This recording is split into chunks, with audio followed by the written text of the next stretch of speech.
happy on, and between all of us here at the football club, we've achieved that for him. He wanted it in January last year, but we had to wait till the summer. I wish the teams that wanted him in January listened to us anyway, and we could have kept all that horribleness away from it, and he might have played even better than he did. But, you know, there's another one. He's done it. He's gone on, and he's playing at one of the biggest teams in the land, almost week in, week out. And he's having a fight with Gerrard for a place now. If it was me, I'd play him alongside Gerrard, and I'd sit a midfield player in there who can tackle and kick people and let them two bomb forward. But who am I to tell Kenny Dalglish what to do? I'm not. No, your problem was Palace at the weekend. How Just tough like this for you? Oh, it's massive. You know, the transformation of their club is quite phenomenal. They were doing brilliant under Neil Warnock, and you know, they almost then got deducted money, didn't they? Points because they hadn't, and that crucified them. They were a really, really good team, and now Dougie's got his squad going. They got some wonderful young players. They got the balance right, and they might get to Wembley as well, which is fantastic, isn't it? So I know whether they'll have half an eye on that or not, they'll still want to stay up towards the top of the league as well. So, you know, all I can look on is and say is well done, Dougie. But, you know, we're at home. We got 2 home games coming up and a cup game at home, so it's nice for us. Let's have a go and see what we can do. And at the minute, we've got to start picking up 3 points, and we've got to keep picking up 3 points on a regular basis if we can, rather than leave it to the last 10 games of the season, which we've seemed to have done a few times. I'd rather pick up the points now if we can. You had Derek Riordan, the Scottish striker, playing at the... Not offering him anything. No? Just never didn't interest you? On a one performance basis, as I've said before, I think it's really difficult to go past our lot, and I'd rather take Fleck than sign him.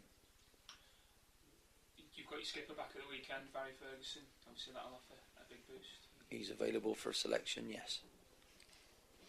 But his experience coming back into the squad, you know, it's a big boost for you, isn't it? I think we got 2 things right in the summer. I think we stopped our ship rocking, and the way it could have rocked with losing those players that we lost and losing our status, we could have sunk just like that one the other day that the captain's getting blamed for. I consider myself the captain, but I have to report back to somebody on land. All right, so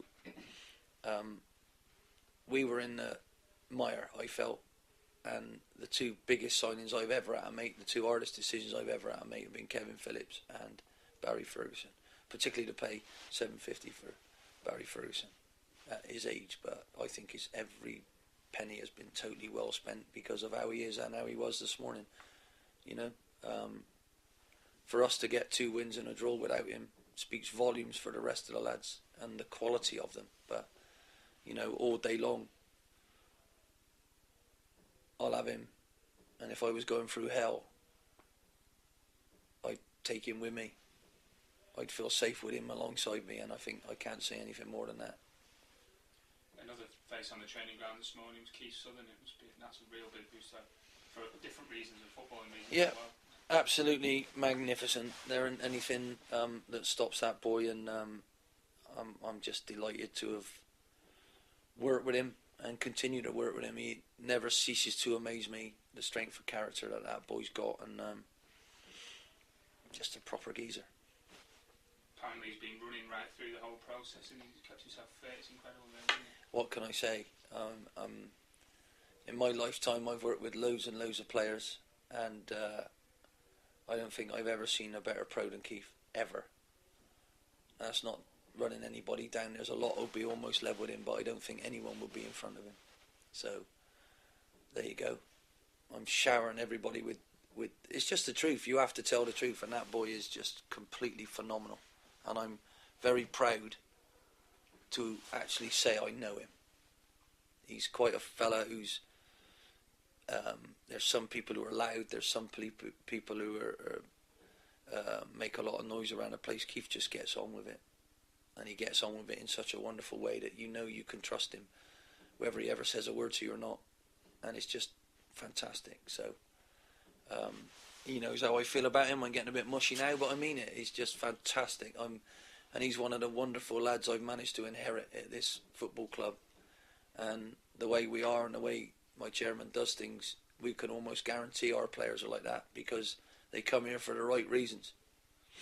Not to be rewarded unfairly, but to work hard for a bloody living and then eventually try and get rewarded. Most of them, if they want to be rich and wealthy, they'll get rewarded somewhere else because we can't afford those things. But, you know, the more we do, the better we do for them. And if they succeed, then we reward them as good as anybody else with the bonuses they got when we got promoted. So that's what we're all after. And I think that sums it up. Well done to everybody, and I'm loving this job and I'm loving this club, and I just can't stand the transfer window because all it gives you is speculation. You don't ever know where you are. You're on some moving sand, and it's just a waste of breath. I don't want to get excited about anything because we'll do what we do, and I'm excited about the players I've already got. Let me get on and work with them. That's all I want to do. Just a nightmare it is. If you can imagine my day I had 2 days ago when I got an awful lot to do. My kids are going back down, and I couldn't do any of it and secure their future and get this house finished and sorted so they got some heat in.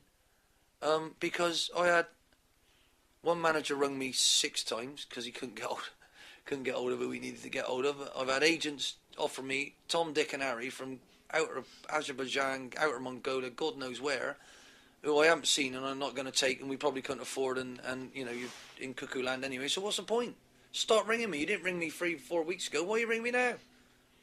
And why didn't you ring me then and give me a DVD and I might have a chance to know who your bloody player is off of some planet Zarf? I mean, it's just absolute madness. But that's it. And because some complete bloke who knows nothing about our job and how you do it says that that's the window and we've got to do it because it's in line with the rest of Europe, well, just go away, mate. Rubbish. Let us govern our own game, and you don't know what you're doing. Go back to the third Thursday in March and you can, you know, let's do it that way because it made more sense. This is absolute madness. Am I going to get my shopping trolley and go down and run around it in Christmas Eve? No, I'm not. I don't do that. We've got to do it on the transfer market. It's just a joke. And I don't like the upheaval it caused in the summer, and I don't like the upheaval it causes now because it's an absolute load of nonsense, a load of wasted negativity. And I'm only on positives. I'm only ever stood on positive ground in my life. So come and join me on my positive little island, which is Blackpool, and let's stop it rocking. Our boat's secure. Let's see what we can do, and let's help our people who are pulling up the rigging so we can sail off into the beautiful future and stop causing absolute nonsense everywhere. There you go. That's how I feel. Finally, for me, after the game on Saturday, you spoke about Elliot Grandin and how well he responded to the things that have gone on last week. One, you must be delighted how he responded. He did really well. And two, what's the situation as it stands? Well, as I say, I don't deal with those things. You'd be better off asking someone who sat there. I don't deal with that. It's not my job. My job is to keep working with him. He's trained fantastically well. He hasn't spoke to me today. I don't know, is the honest answer. If I was them, I'd do the deal that we were talking about because that boy really wants and needs probably to go back to France. Because for me, it's not a matter of life and death, as the great Shank said. I've dealt with that. My wife nearly died when she was 21. I'm glad she's still alive. It's a game and I love it, and it's my future and I love it to bits, but his little boy and him missing him is more important to me than anything, and I want him not to have that in his life.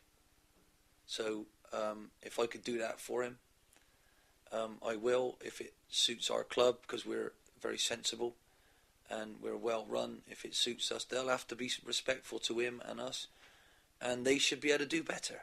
And the boy agrees with that, and you know, for that I can't thank him enough. So he knows I'm working with him to try and get him what he wants. He wants to be a Premier League player. He wanted the wage that the Premier League gave him, and unfortunately he hasn't got that. Us as a club and us together weren't good enough to stay there by 1 point against Man United away. So I'm gutted for him, but you know, as I say, I'll have to wait and see.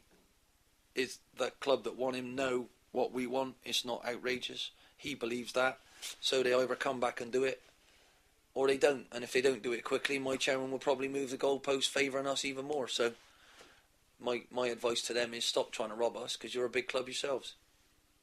And that boy's absolutely fantastic. You couldn't have seen him play, for Christ's sake.